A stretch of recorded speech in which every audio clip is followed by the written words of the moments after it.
Governor Tony Evers calling lawmakers back to Madison next month.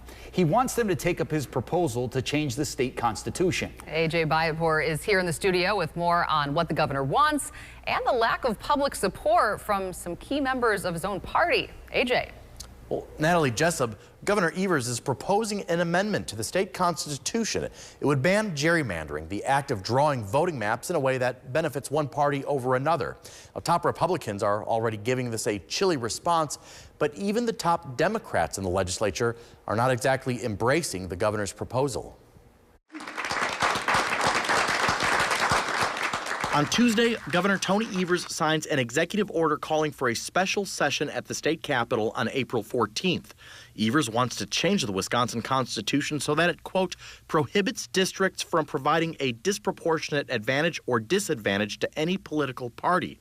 He says a simple ban is the way to go, as opposed to establishing a new system for drawing legislative maps every 10 years. The problem is that they're never going to agree on, a specific thing unless we clear the deck by making it that it is illegal to have gerrymander maps in Wisconsin. In a statement, the top Republican lawmaker, Assembly Speaker Robin Vos, says Evers' plan, quote, provides no details as to how this would actually work, but adds Republicans support the governor's concept and would be more than happy to negotiate.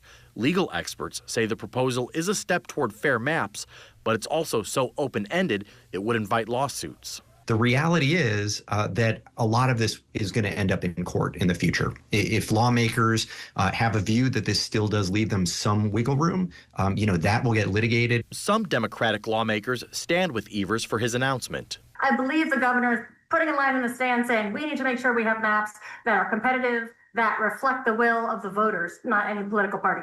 However, the party's legislative leaders issue statements that don't specifically address the governor's idea.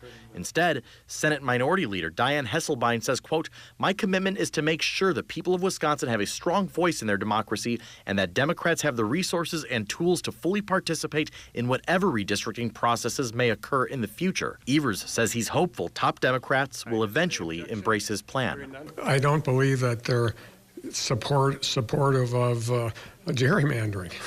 I think that's a bad place for them to be. Well, in order to change the state constitution, lawmakers will need to pass an amendment in 2 consecutive sessions. Then it would go before voters in a statewide referendum. So that would require lawmakers' approval this year, then again next year, before voters get the final say. Jessup, Natalie.